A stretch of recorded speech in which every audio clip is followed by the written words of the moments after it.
출근길, 넥타이를 매거나 구두끈을 조이는 당신에게는 니체의 망치가 필요합니다. 부주의한 세상을 깨부수고 나를 소모품으로 취급하는 시스템 안에서 존엄하게 버텨낼 단단한 무기 말입니다. 반면 무거운 어깨를 늘어뜨리고 돌아오는 퇴근길의 당신에게는 장자의 나비가 필요하고요. 타인의 시선과 세상의 규범이라는 족쇄를 벗어던지고 오롯이 나 자신으로 돌아와 자유롭게 유영할 수 있는 마음의 날개를 말한 겁니다.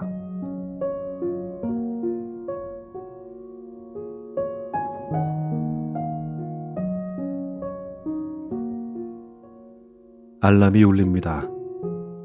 아직 어둠이 채 가시지 않은 방. 날카로운 기계의 음이 정적을 찢으며 우리는 본능적으로 몸을 일으킵니다. 이불 밖으로 나온 발끝에 닿는 방바닥의 냉기. 그것이 우리가 마주하는 하루의 첫 번째 감각입니다. 세수를 하고 거울을 봅니다. 물기 젖은 얼굴 위로 어제와 별반 다르지 않은, 아니 어제보다 조금 더 낡아버린 한 사람의 얼굴이 떠오릅니다. 우리는 그 얼굴 위에 직장인이라는 가명을 덧그립니다. 조금 더 단정하게, 조금 더 무난하게, 내 감정 따위는 아무래도 좋지 않은 듯한 무표정을 완성하고 나서야 비로소 현관문을 엽니다. 철문이 닫히는 탕 소리와 함께 나를 보호해주던 유일한 세계는 등 뒤로 사라지고요. 이제부터는 전쟁입니다. 엘리베이터가 내려가는 그 짧은 시간 동안 우리는 심호흡을 하며 마음의 갑옷을 조입니다. 구두굽 소리가 유난히 크게 울리는 아스팔트 위를 걸어 지하철역으로 향합니다. 많은 지하철의 풍경은 언제 봐도 기이합니다. 서로의 살이 닿을 만큼 밀착해 있지만 그 누구도 서로의 눈을 바라보지 않거든요. 검은 유리창에 비친 것은 타인의 등, 그리고 흔들리는 손잡이에 위태롭게 매달린 우리 자신의 파리한 얼굴뿐이에요. 이 거대한 금속 덩어리는 수많은 사람을 삼키고 어두운 터널로 질주합니다. 마치 거대한 공장에 컨베이어 벨트 위에 놓인 부품들처럼요. 우리는 매일 어딘가로 실려갑니다. 내가 원해서 가는 곳인지 아니면 가야만 해서 가는 곳인지 그 경계조차 희미한 채로 말입니다. 많은 이들이 묻습니다. 도대체 왜 이렇게 살아야 하는가? 매일 반복되는 출근과 퇴근, 그 사이에 끼어있는 노동과 감정의 소모, 월급이라는 맞주제, 혹은 진통제를 맞으며 우리는 한 달을 버티고 다시 그 진통제의 효력이 떨어질 때쯤 또 다른 한 달을 견뎌냅니다. 마르크스는 이런 우리를 보면서 블루 먼데이, 즉 우울한 월요일의 노동자들이라고 불렀대요. 노동이 나의 자아를 실현하는 과정이 아니라 나의 시간을 팔아 생존을 구걸하는 수단이 되어버렸을 때 인간은 스스로를 소외시키고 만다고요. 사무실에 도착해 컴퓨터를 켭니다. 화면 속에서 쏟아지는 업무 지시와 메신저의 깜빡임, 상사의 찡그린 비관과 동료들의 건조한 인사. 우리는 그 속에서 나를 지우고 기능으로만 존재하기를 강요받습니다. 누군가는 우리를 자원이라고 부르고 누군가는 인력이라고 부릅니다. 하지만 그 어떠한 호칭도 따뜻한 피가 흐르는 사람을 온전히 담아내지는 못합니다. 칸트가 그토록 경계했던 인간을 목적이 아닌 수단으로 대하는 세상, 그 차가운 세상 한복판에 우리가 서 있습니다. 퇴근길이라고 다를까요? 빌딩 숲 사이로 붉은 노을이 질 때 우리는 해방감을 느끼기보다 기이한 허물을 마주할 때가 많아요. 하루 종일 무언가를 열심히 했지만 손에 잡히는 것은 아무것도 없는 공허함. 에너지는 모두 소진되었는데 정작 내 영혼을 채운 것은 하나도 없다는 상실감 같은 거. 지하철 착창 밖으로 스쳐 지나가는 한강의 검은 물결을 보면서 우리는 생각합니다. 그래, 내일도 똑같겠지. 모레도, 또 그 다음 날도. 이 반복되는 권태와 불안, 그리고 문득문득 찾아오는 삶에 대한 혐오. 이것은 비단 당신 혼자만의 앓는 소리가 아닙니다. 화려한 도시의 불빛 아래 웅크린 모든 현대인의 속내입니다. 우리는 너무 치열하게 사느라 정작 어떻게 살아야 하는지를 잊어버렸고, 너무 열심히 달리느라 어디로 가는지를 잃어버렸습니다. 오늘 들려드릴 책, 출근길의 니체, 퇴근길의 장자는 바로 이런 우리에게 건네는 가장 현실적이고도 어찌 보면 참 지독한 위로입니다. 저자는 이렇게 말해요. 철학이라고 하면 어쩐지 고상한 먹물들의 말장난 같고 차가운 이성과 냉정함만 가득한 학문처럼 보이지만 사실 철학자들만큼 인간의 고통과 감정에 깊이 천착한 이들도 없다고 말이지요. 이 책은 단순히 힘내십시오. 다 잘 될 겁니다. 라고 말하는 달콤한 힐링 에세이가 아닙니다. 오히려 우리의 상처에 가장 아픈 곳을 찌르고 고름을 짜내는 외과 수술에 가까워 보여요. 저자는 우리의 하루를 두 개의 시간으로 나눕니다. 전쟁터로 나가는 아침, 그리고 상처 입은 몸을 이끌고 돌아오는 저녁.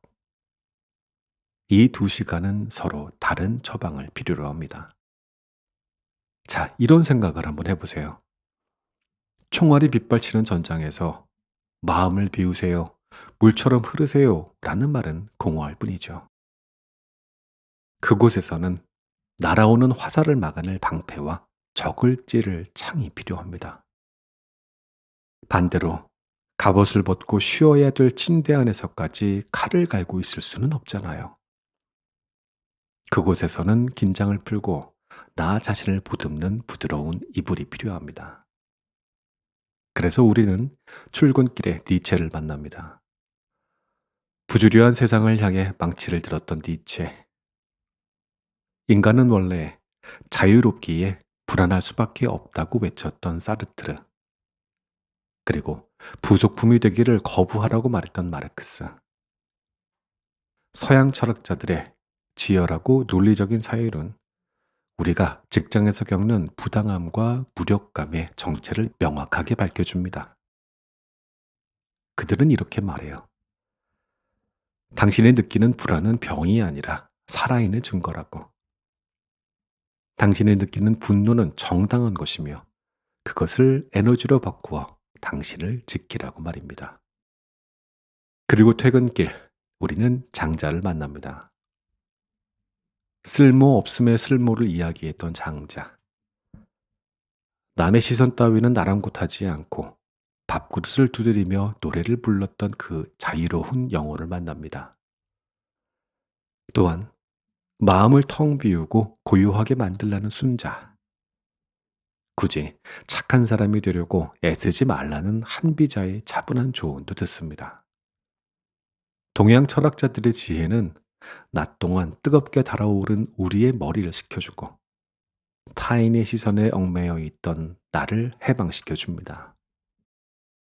우리는 지금부터 15가지의 심리적인 공격을 마주하게 됩니다. 월요병이라고 불리는 공포, 사표를 쓸까 말까 고민하는 불안, 나를 도구로만 대하는 사람들을 향한 분노, 그리고 아무리 노력을 해도 바뀌지 않을 것 같은 세상에 대한 낙담까지. 아마 듣다 보면, 아, 이거 진짜 내 이야기인데 하면서 많은 분들이 공감하실 겁니다. 저자는 이 책에서 어떤 맹목적인 낙관도 그렇다고 모든 것을 포기하자는 비관도 제시하지 않습니다. 철학자들은 지극히 현실적이잖아요. 그들은 문제를 똑바로 응시하게 만듭니다. 안개 속에 숨어 있던 괴물의 실체를 보여주고 이것 봐. 별거 아니잖아. 네가 싸워서 이길 수 있어. 또는 피해서 도망쳐도 괜찮아. 라고 말해줍니다. 우리가 철학을 읽는 이유는 고상한 지식을 뽐내기 위해서가 아니지요. 살기 위해서입니다. 무례한 사람들한테 웃으며 대처하기 위해서, 부당한 지시 앞에서 나를 잃지 않기 위해서, 그리고 무엇보다 오늘 밤 두 다리를 뻗고 편안하게 잠들기 위해서입니다. 지금 여러분들의 구두는 얼마나 무겁습니까? 어깨를 짓누르는 가방의 무게가 버겁게 느껴지십니까? 그렇다면 오늘 잘 오셨습니다. 이제 그 무거운 짐을 잠시 내려놓고 수천 년의 시간을 건너온 지혜의 목소리에 귀를 기울여 보기를 권합니다. 차가운 머리로 출근해서 뜨거운 가슴으로 일하고 가벼운 마음으로 퇴근하는 법. 서양의 창과 동양의 방패를 양손에 쥐는 법. 그 비법을 지금부터 함께 하겠습니다.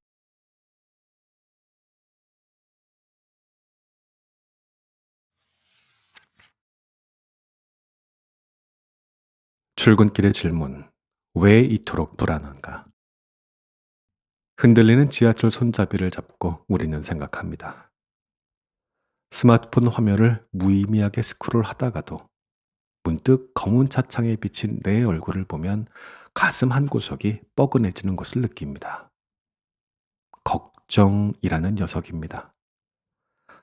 카드값 걱정, 이번 주 마감해야 될 보고서 걱정, 나이만 먹고 이룬 건 없다는 자괴감 같은 걱정들, 머릿속이 온통 잿빛입니다.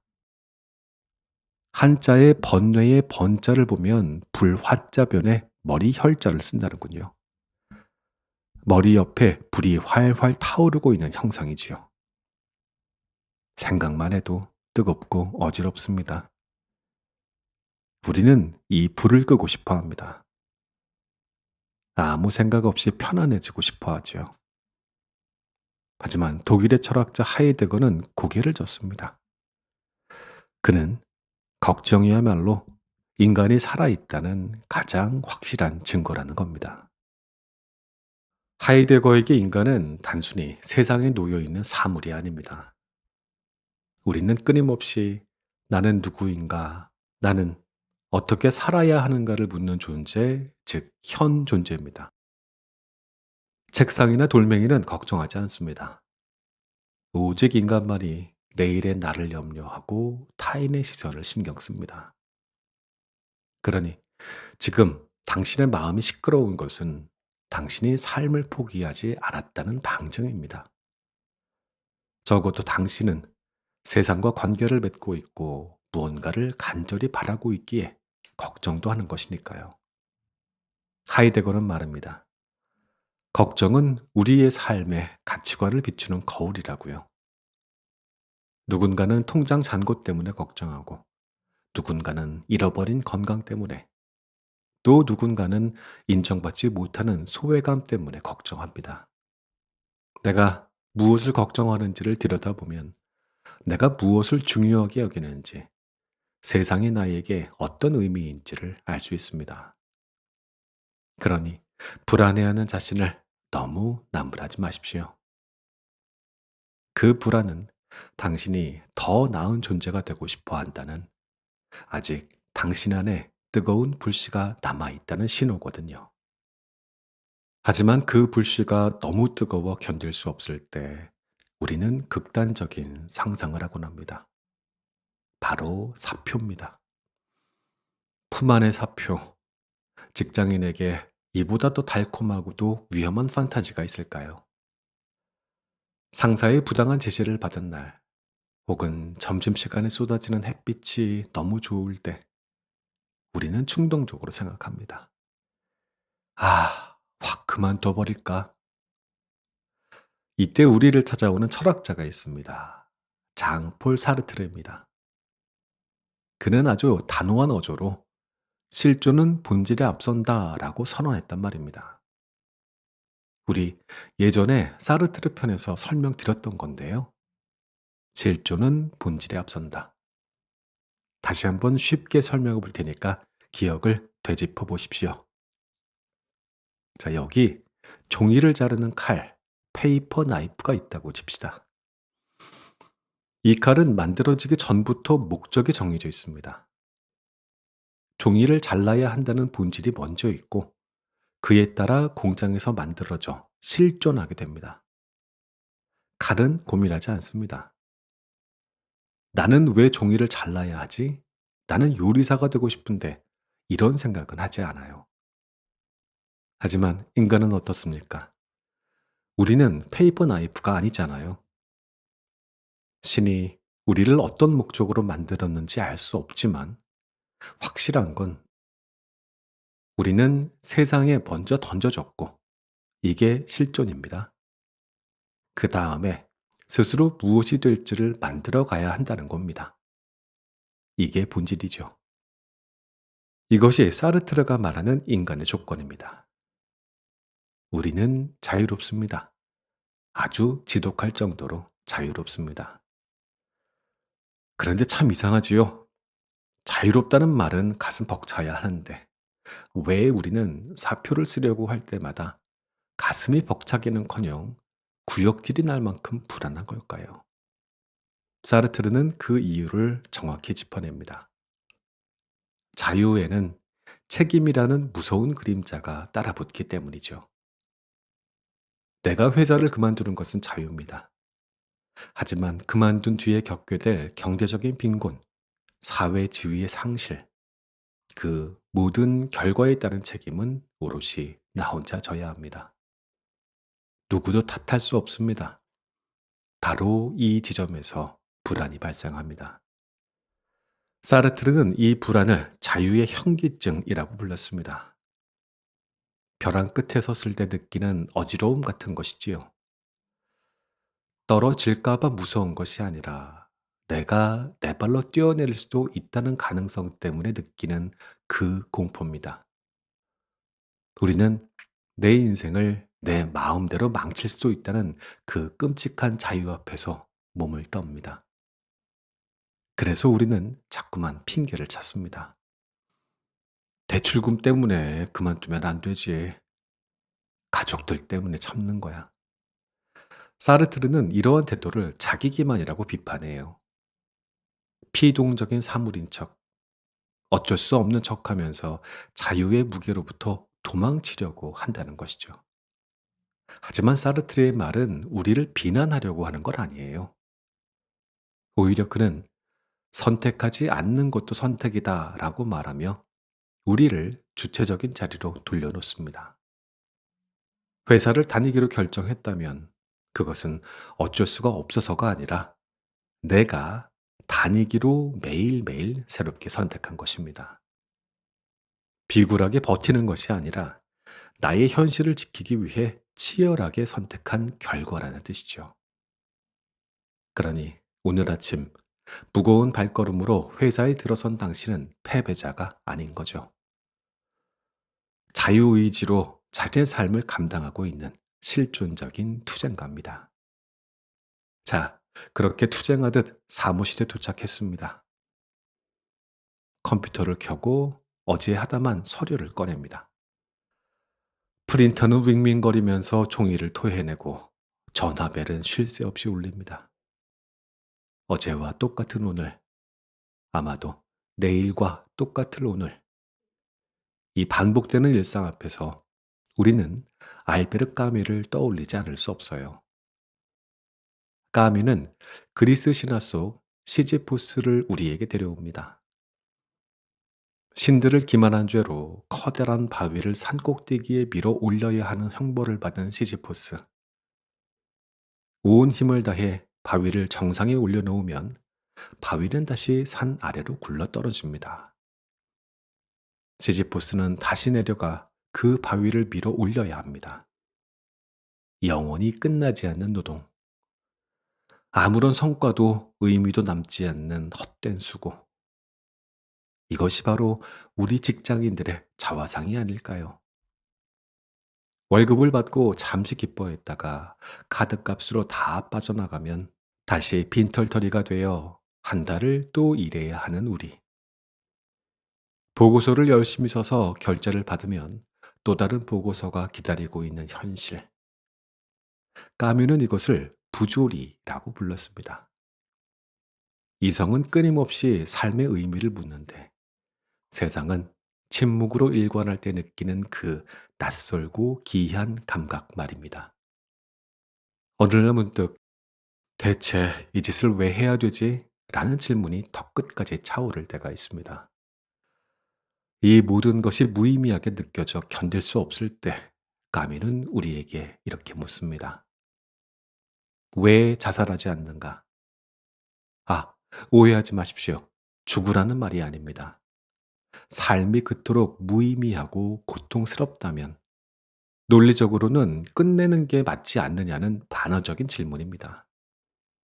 하지만 까미는 자살을 반대합니다. 그것은 부조리로부터 도망치는 것이며 패배를 인정하는 것이기 때문이죠. 종교나 막연한 희망에 기대는 것도 반대합니다.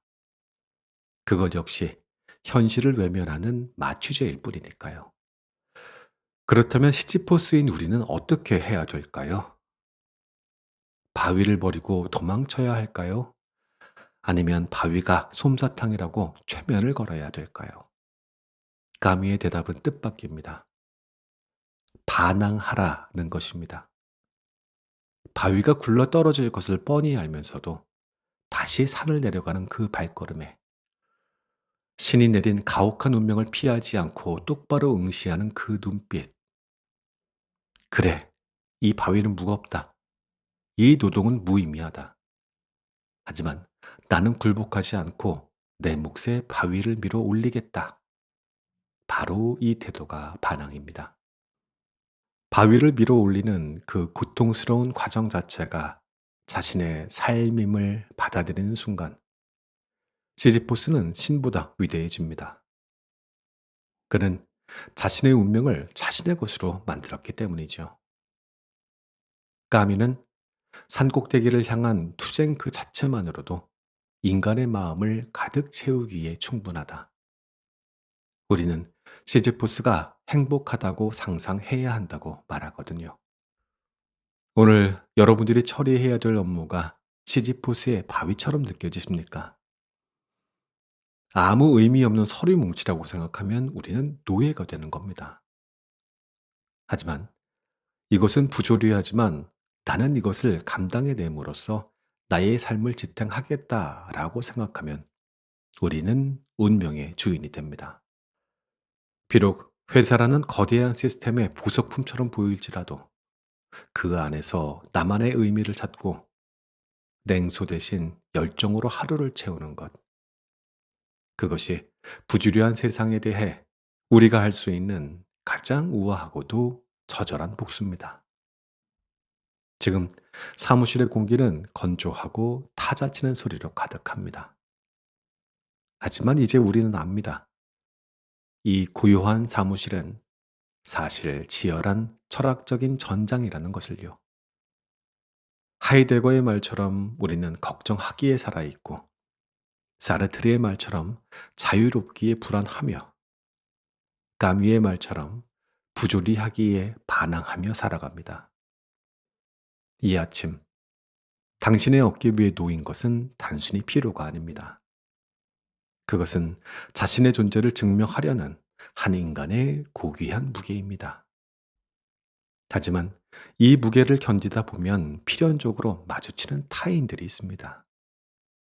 나를 도구로만 대하는 상사, 나를 착취하려는 시스템.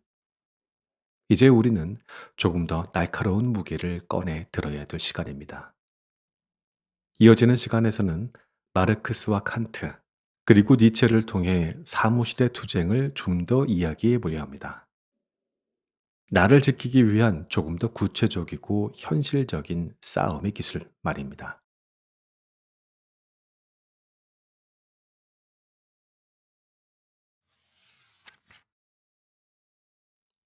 사무실의 투쟁, 소모되지 않고 나를 지키는 법.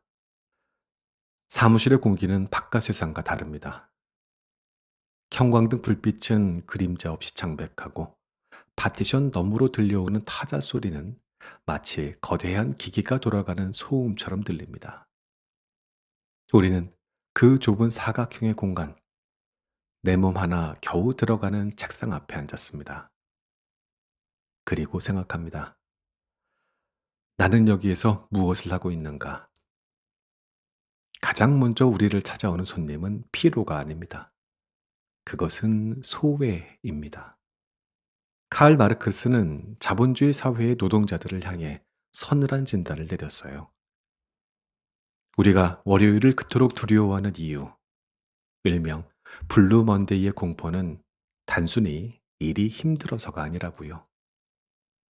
내가 하는 노동이 나의 것이 아니기 때문입니다.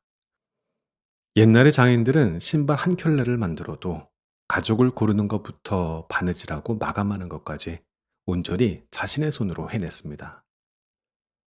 그 신발에는 장인의 혼이 담겨 있었죠.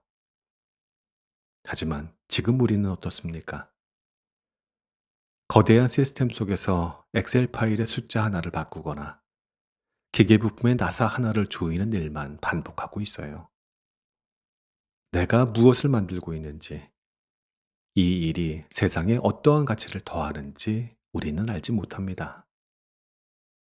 그저 월급이라는 생존 수단을 위해 나의 시간을 팔아넘기고 있을 뿐이지요. 마르크스는 이것을 노동소외라고 불렀다고 합니다. 나의 노동이 나를 실현하는 과정이 아니라 나를 갉아먹고 소진시키는 과정이 되어버린 비극 말이지요.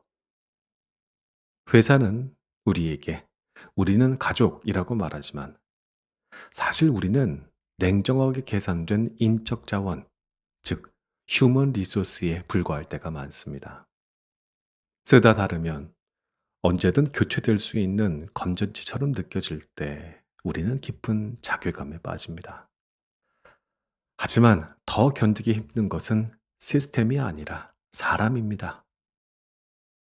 잠시 커피 한 잔 마실 틈도 없이 메신저가 깜빡입니다. 이거 좀 급한데 먼저 처리해 줄 수 있어? 평소에는 인사 한 번 없던 동료가 친한 척 다가옵니다.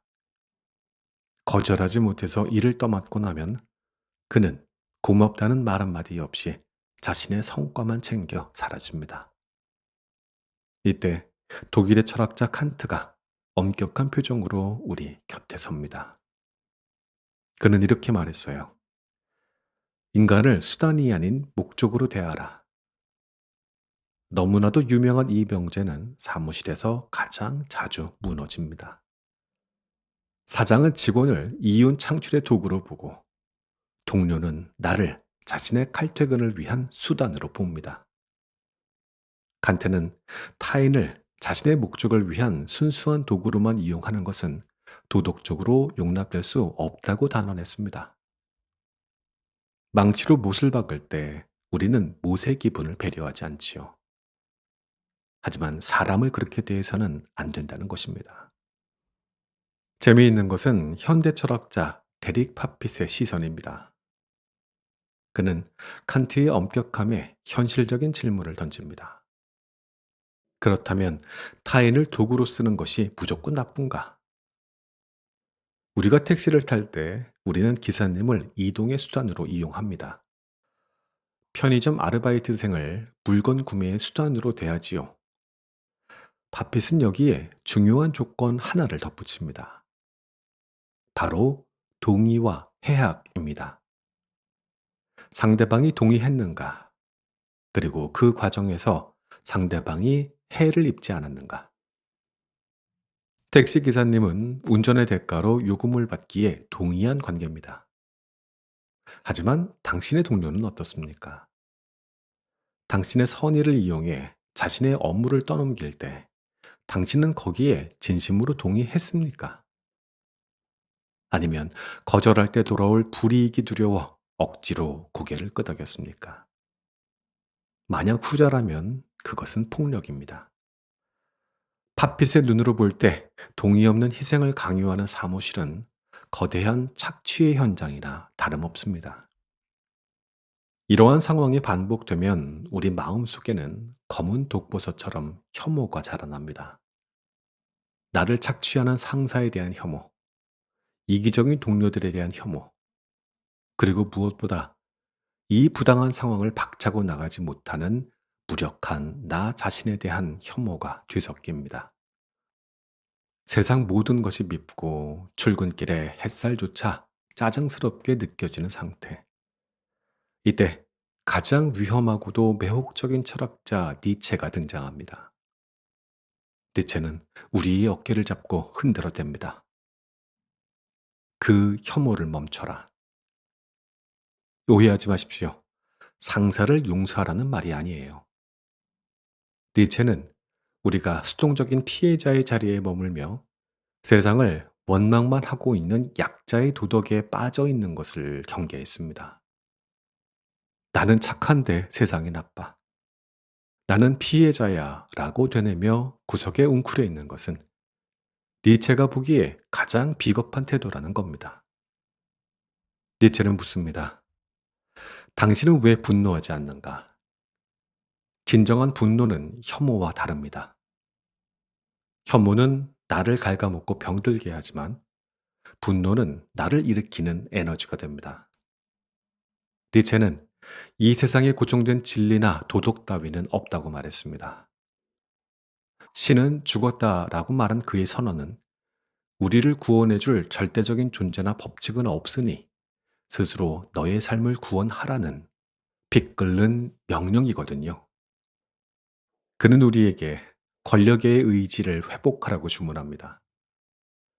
여기에서 권력이란 남을 짓밟는 힘은 아니고요. 내 삶을 내 뜻대로 밀고 나가는 힘, 나를 둘러싼 부당한 환경을 거부하고 나만의 가치를 창조해내는 힘을 말하는 겁니다. 상사가 부당한 지시를 내립니까? 속으로 욕하면서 억지로 따르는 것은 노예의 삶입니다. 정당하게 반박하거나 아니면 그 상황을 이용해 나의 실력을 키우는 기회로 삼거나 그것도 아니라면 과감하게 그곳을 떠날 준비를 하는 것, 그것이 주인의 삶입니다. 니체는 혐오에 빠진 사람들을 증오하는 자라고 불렀어요. 그들은 갖지 못한 것을 질투하고 세상의 기준에 자신을 맞추려다 실패하면 세상을 미워합니다. 하지만 니체가 말하는 인간상인 초인 위버맨쉬는 다릅니다. 초인은 고난이 닥쳐오면 이것 또한 나의 삶이다 라고 외치며 그것을 끌어안습니다. 운명을 사랑하는 것, 아모르 파티, 그것은 맹목적인 긍정이 아니라 이 지긋지긋한 고통조차 내 삶의 재료로 삼아 더 높은 곳으로 도약하겠다는 처절한 긍정을 말합니다. 사무실은 전쟁터입니다. 하지만 총과 칼이 오가는 전쟁터가 아니라 나의 존엄을 지키느냐 뺏기느냐가 결정되는 영혼의 전쟁터입니다. 마르크스의 말처럼 우리는 노동하며 소외될 수밖에 없는 구조 속에 살고 있습니다. 하지만 그렇다고 해서 칸트가 경계했던 도구로 전락해서는 안 됩니다. 누군가 당신의 선의를 이용하려 한다면 팥빛의 질문을 떠올리십시오. 나는 이 희생에 동의했는가? 동의하지 않았다면 단호하게 거절하십시오. 그것은 이기적인 것이 아니라 나를 지키는 최소한의 의무입니다. 그리고 마음속에 혐오가 끓어오를 때에는 니체를 떠올리십시오. 그 혐오를 연료로 삼아 당신을 태워버리지 말고 당신을 움직이는 엔진으로 삼으세요. 무례한 사람들에게 상처받고 집에 돌아와 이불을 뒤집어 쓰고 우는 대신 그 분노의 힘으로 운동을 하거나 공부를 하거나 더 나은 곳으로 이직할 준비를 하시는 겁니다. 세상은 원래 불공평하고 인간은 원래 이기적입니다. 그 사실을 쿨하게 인정하고 그 위에서 나라는 꽃을 피워내는 것. 그것이 소모되지 않고 이 정글 같은 사무실에서 살아남는 유일한 방법이거든요. 이제 서양 철학자들의 뜨거운 조언으로 마음의 무장을 마쳤습니다. 하지만 전쟁터에서 창만 휘두르다 보면 지치기 마련이죠. 때로는 전략적으로 물러서고, 때로는 유연하게 흘러넘기는 지혜도 필요합니다. 다음 섹션에서는 동양의 지혜를 빌려보고자 합니다. 손자, 한비자, 맹자가 들려주는 오후의 전략을 살펴보겠습니다.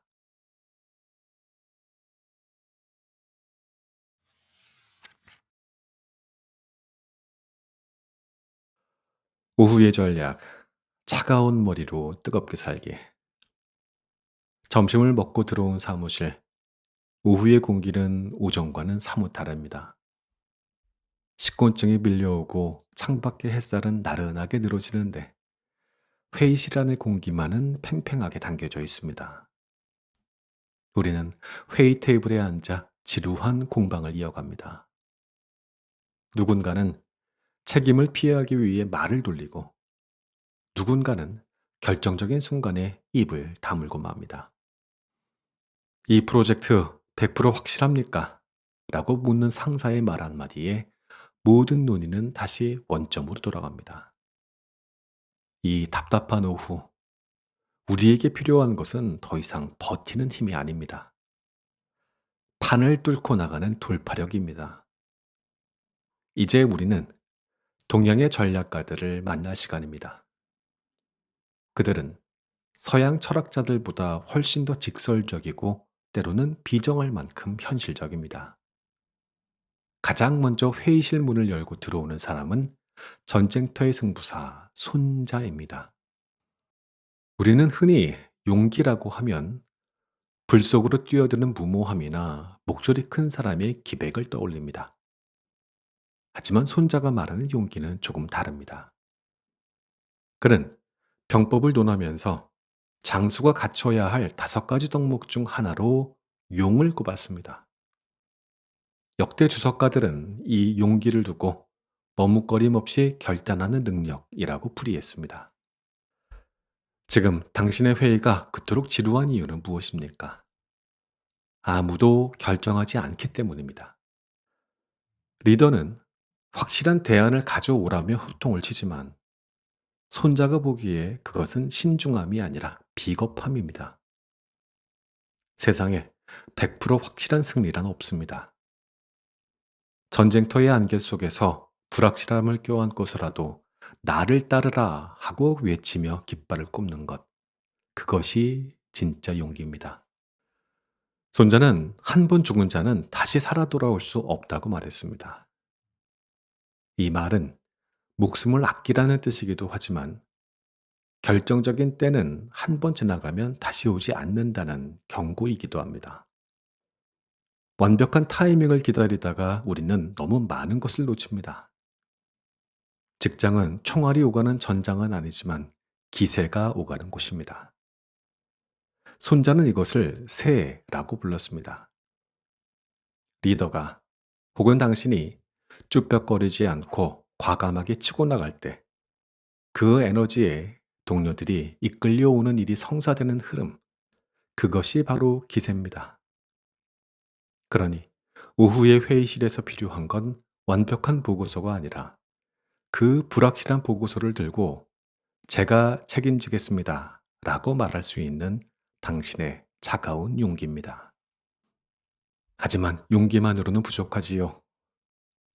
우리를 힘들게 하는 것은 일보다 사람인 경우가 더 많으니까요. 여기 직장인이라면 누구나 한 번쯤 겪어봤을 착한 사람 콤플렉스를 산산조각 내는 철학자가 있습니다. 바로 한비자입니다. 그는 우리에게 아주 불편한 진실을 마주하게 해요. 인간은 원래 이기적이다. 너무 냉소적인가요? 하지만 한비자의 이야기를 들어보면 고개를 끄덕이지 않을 수 없습니다.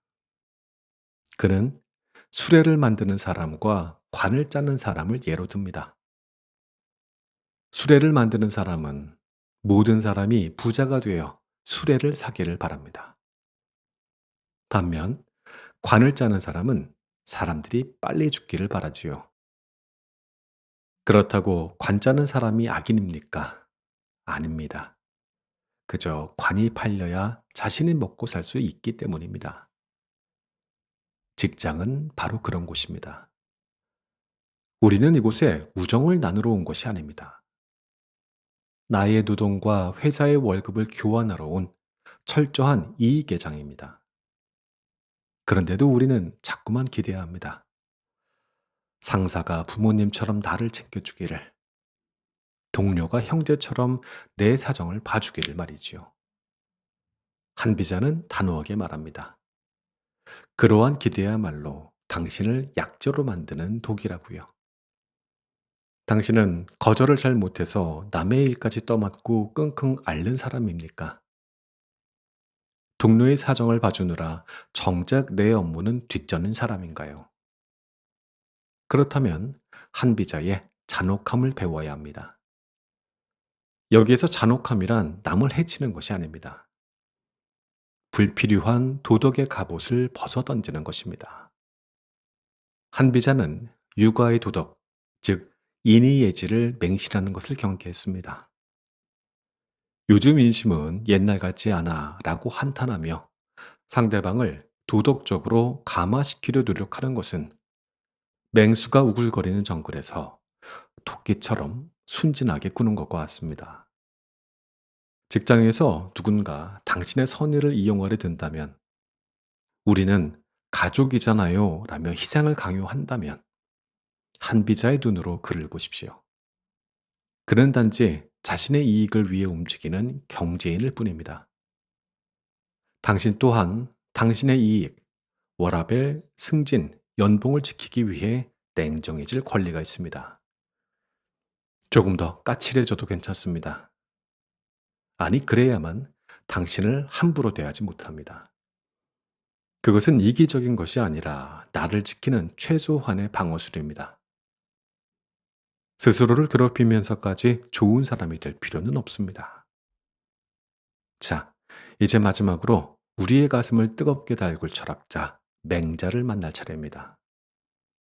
우리는 흔히 화를 내는 것을 나쁜 것으로 배웁니다. 감정을 억누르고 참는 것이 미덕이라고 생각하지요. 하지만 맹자는 묻습니다. 당신의 분노는 합당한가? 맹자는 분노를 두 가지로 나눕니다. 하나는 사사로운 감정에서 오는 혈기의 분노이고 또 다른 하나는 정의로움에서 오는 의로운 분노입니다. 내 자존심을 상해서 화를 내는 것은 소인배의 분노입니다.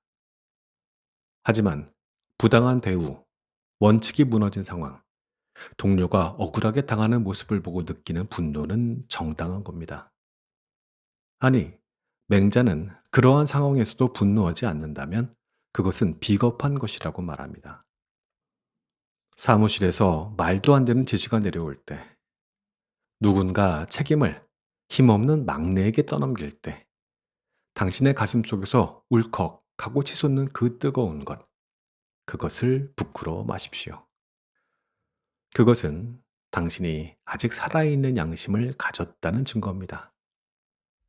맹자는 인을 강조했지만 그 인은 무조건적인 사랑이 아닙니다. 불의를 보고 참지 못하는 마음, 수호지심 또한 인의 중요한 한 축입니다. 화를 내라는 말이 소리를 지르고 책상을 엎으라는 뜻은 아닙니다. 다만 그 분노의 에너지를 억누르지 말고 상황을 바꾸는 동력으로 삼으라는 것이지요.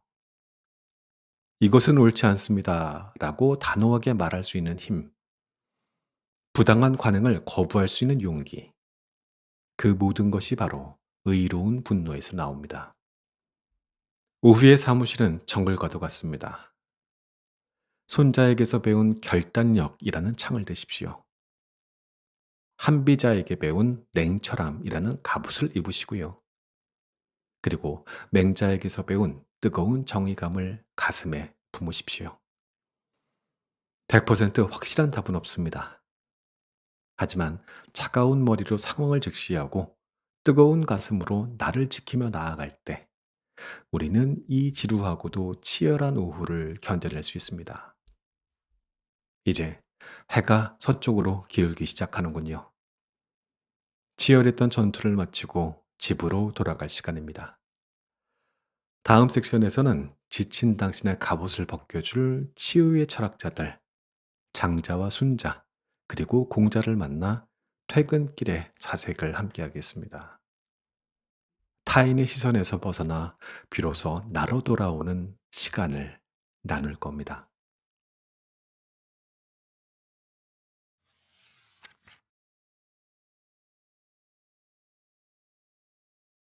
퇴근길의 사색, 비로소 나로 돌아오는 시간.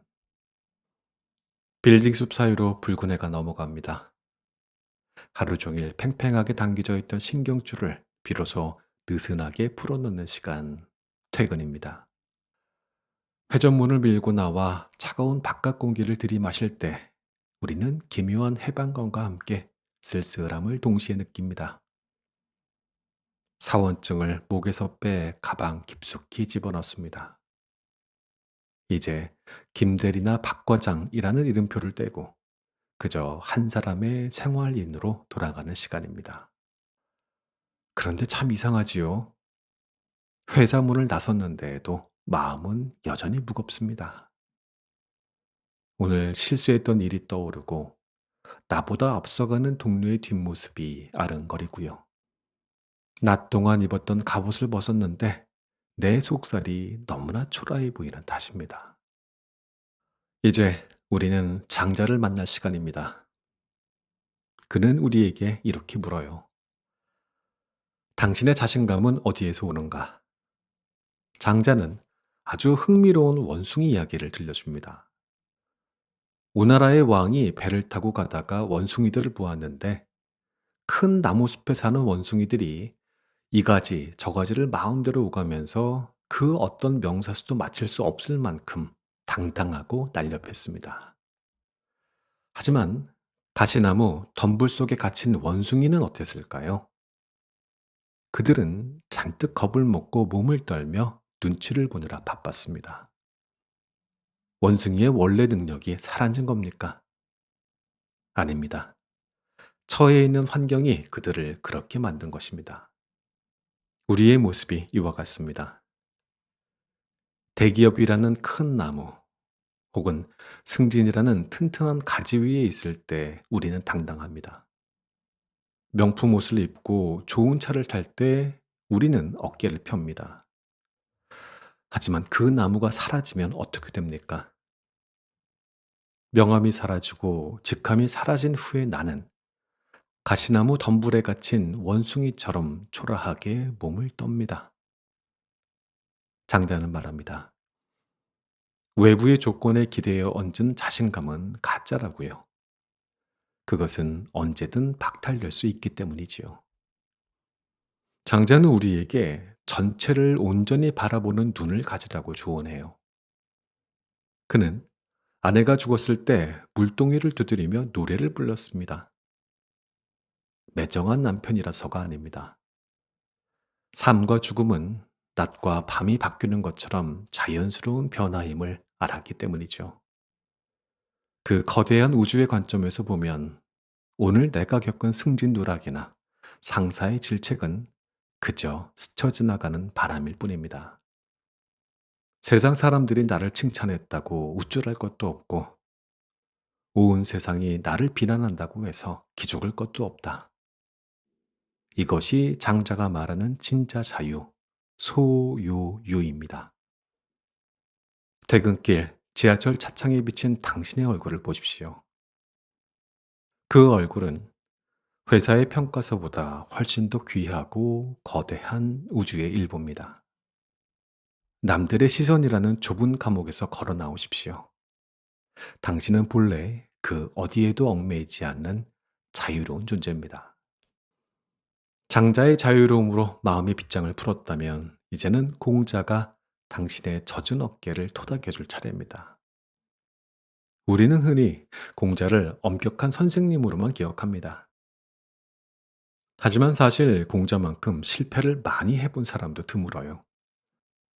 그는 자신의 이상을 펼치기 위해 평생 여러 나라를 떠돌았지만 가는 곳마다 거절당하고 쫓겨나기 일쑤였습니다. 현대적으로 말하면 평생을 취업 준비생으로 살았거나 내는 기획안마다 모조리 반려당한 만년 과장님 같은 신세였죠. 열심히 준비한 프로젝트가 엎어졌을 때, 내 진심이 왜곡되어 비난받을 때, 우리는 깊이 낙담하곤 하죠. 나는 안 되는 놈인가 봐 하면서 자책하고요. 그런 우리에게 공자는 논어의 가장 첫머리에서 이렇게 말합니다. 남이 나를 알아주지 않아도 화내지 않는다면 그 또한 군자가 아니겠는가. 이 문장은 단순히 참으라는 말이 아닙니다. 나의 가치는 남이 알아주는가 아닌가에 달려있지 않다는 서늘하고도 단단한 선언인 셈이죠. 공자는 실패 속에서도 낙담하지 않았대요. 왜냐하면 자신의 꿈과 신념이 얼마나 가치 있는지는 세상의 평가가 아니라 자기 자신이 부여하는 것임을 알았기 때문입니다. 오늘 당신의 노력이 보상받지 못했습니까? 아무도 여러분의 수고를 몰라줍니까? 괜찮습니다. 당신이 당신을 알고 있지 않습니까? 내가 나를 인정해 주는 것, 그것이 무너지지 않는 자존감의 시작입니다. 공자는 말합니다. 세상이 나를 버려도 나는 나를 버리지 않겠다고 말이죠. 이제 거의 집으로 가는 골목길에 접어들었습니다. 스마트폰을 꺼내서 습관적으로 SNS를 켭니다. 화면 속에는 화려한 맛집, 명품 가방, 행복해 보이는 친구들의 사진이 넘쳐나는군요. 좋아요 개수에 일희일비하고 타인의 화려한 일상과 나의 초라한 저녁을 비교하며 또다시 마음이 소란해집니다. 이때 명나라의 철학자 왕양명이 다가와 스마트폰을 잠시 덮으라고 권합니다. 그는 맹목적인 삶을 경계했습니다. 왕양명은 친구와 산길을 걷다가 바위 틈에 핀 꽃을 보며 유명한 말을 남겼어요. 그대가 이 꽃을 보지 않았을 때 이 꽃은 그대의 마음과 함께 정막 속에 있었다. 그러나 그대가 이 꽃을 보는 순간 꽃의 빛깔은 비로소 선명해졌다. 이것은 심즉리, 즉, 내 마음이 곧 세상의 이치라는 뜻입니다. 내가 마음을 주지 않으면 세상 어떤 것도 나에게 의미를 갖지 못한다는 거죠. 그런데 우리는 지금 어디에 마음을 주고 있습니까? 우리는 내 마음의 꽃을 보는 대신 남들이 찍어 올린 꽃사진을 보느라 바쁩니다. 내가 진정으로 무엇을 좋아하는지, 무엇을 할 때 행복한지는 잊어버린 채 남들이 좋다고 하는 것, 유행하는 것, 남들에게 보여주기 좋은 것에만 맹목적으로 매달립니다. 왕양명은 말합니다. 마음 밖에는 아무것도 없다. 행복은 좋아요 숫자 속에 있지 않습니다. 남들의 부러움 섞인 시선 속에도 있지 않습니다. 오늘 밤 여러분들이 먹는 따뜻한 밥 한 끼, 샤워기에서 쏟아지는 따뜻한 물줄기, 그리고 잠들기 전에 읽는 책 한 줄, 거기에 온전히 마음을 기울일 때, 비로소 당신의 삶은 선명한 빛깔을 띠게 됩니다. 타인의 감정에 휘둘리지 말고 당신 안의 목소리에 귀를 기울여 보십시오. 어느덧 집 앞에 도착했습니다. 도어락의 비밀번호를 누르는 소리가 경쾌하게 울리는군요. 낮 동안 우리는 치열하게 싸웠습니다. 장자처럼 가시덤불 속에서 떨기도 했고, 공자처럼 인정받지 못해 서러웠으며, 왕양명처럼 남들의 시선에 흔들리기도 했습니다.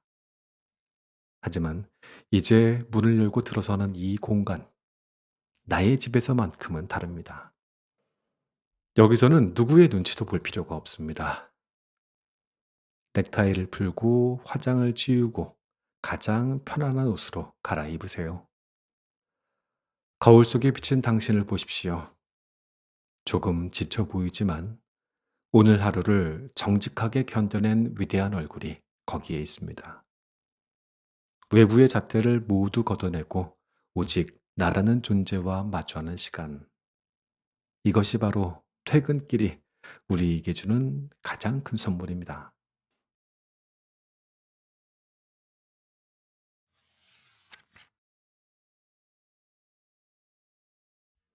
신발을 벗고 편안한 의자에 앉아 종이 위를 달렸던 치열한 문장들은 활자 속으로 돌아가고 우리는 다시 고요한 방 안에 남았습니다.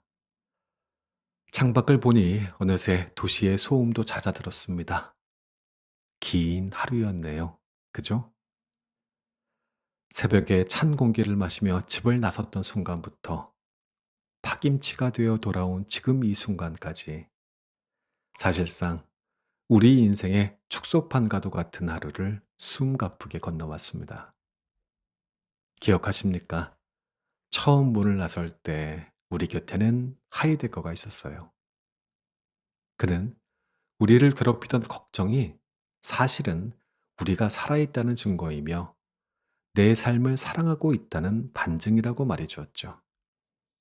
출근길 지하철에서 느꼈던 그 막연한 불안, 사표를 쓸까 말까 고민했던 그 울렁거림은 병이 아니라 사르트르가 말한 자유의 현기증이었습니다.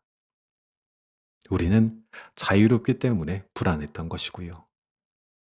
그 사실 하나만으로도 아침의 공기는 조금 달라질 수 있었습니다. 사무실이라는 전쟁터에 도착했을 때 우리는 까미의 시지포스를 만났죠. 끝없이 돌을 밀어 올리는 형벌 같은 노동 속에서도 그 운명을 똑바로 응시하며 반항하는 인간의 위대함을 보았습니다.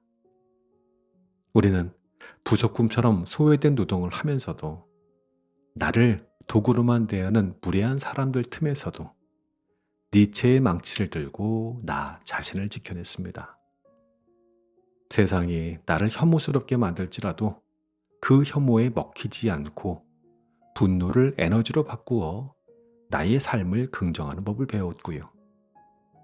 오후의 나른함과 치열함 속에서는 동양의 전략가들이 우리에게 서늘한 지혜를 건넸지요.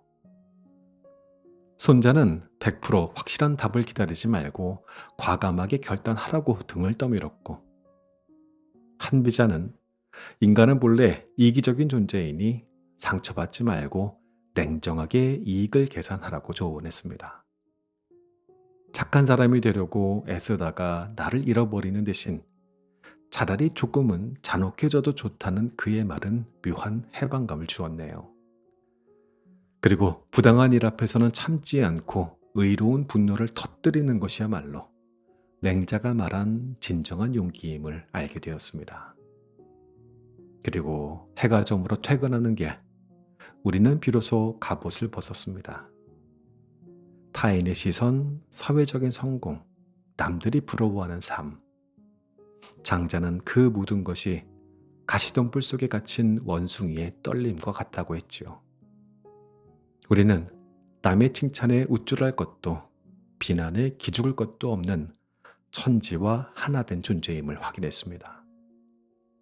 아무도 나를 알아주지 않아도 내가 나를 알면 그만이라는 공자의 담담한 위로는 지친 퇴근길에 그 어떤 말보다 따뜻한 포옹이 되어 주었습니다. 서양의 창으로 아침을 뚫고 동양의 방패로 저녁을 감싸는 이 여정의 끝에 남는 것은 무엇일까요? 저자는 철학이 단순히 고상한 지적 유희가 아님을 증명했습니다. 철학은 무기입니다. 내일 아침 또다시 울릴 알람 소리에 눈을 떴을 때 우리 손에 들려있을 단단하고 날카로운 무기 말입니다. 어쩌면 내일의 출근길도 오늘과 별반 다르지 않을지 모릅니다.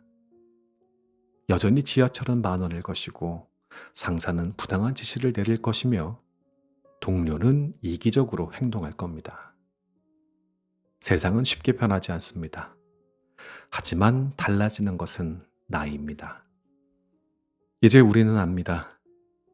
상사의 질책은 그저 그 사람의 감정일 뿐 나의 존재 가치를 훼손할 수 없다는 것을. 동료의 이기심은 그저 생존 본능일 뿐 나를 향한 공격이 아니었음을, 그리고 무엇보다 이 지루하고 반복되는 일상이 무의미한 고통이 아니라 내가 스스로 감당의 내무로서 완성해가는 나의 서사임을 말입니다.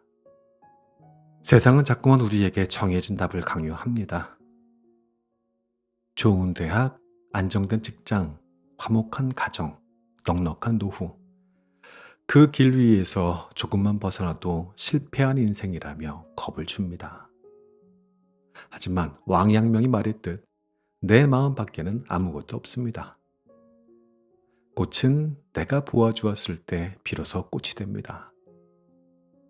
내 인생의 의미 또한 남들이 채점하는 것이 아니라 내가 바라보고 내가 의미를 부여할 때 비로소 선명해지는 것이지요. 그러니 여러분들 부디 쫄지 마십시오.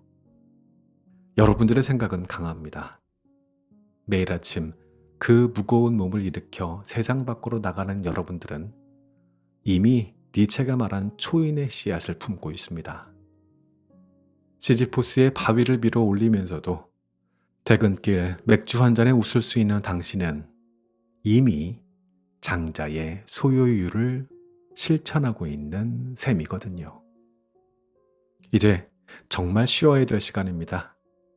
오늘 하루 당신의 감당에 된 모든 소음과 분노 그리고 불안을 저 문 밖으로 밀어내십시오. 그리고 오직 당신의 숨소리에만 귀를 기울이시고요. 순자가 말했던 허일이정, 텅 비우고 고요해질 때입니다. 고생 많으셨습니다. 오늘 하루도 무너지지 않고 버텨준 당신의 단단한 어깨에, 그리고 내일 다시 나아갈 여러분들의 걸음을 응원합니다.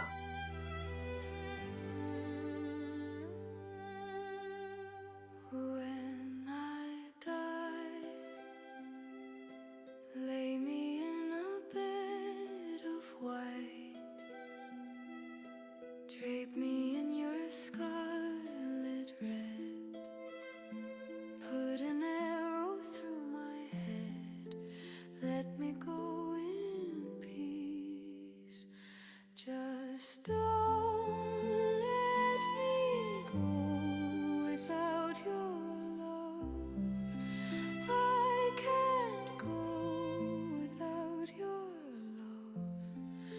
Forget me not, forget me not.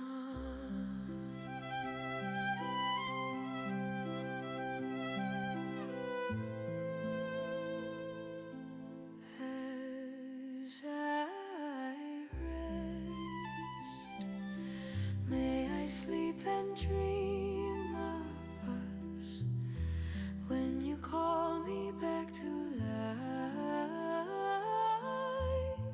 Wake me with your tender touch, kiss me soft and sweet. Just don't let me go without your love. I can't go without your love. Forget me not, forget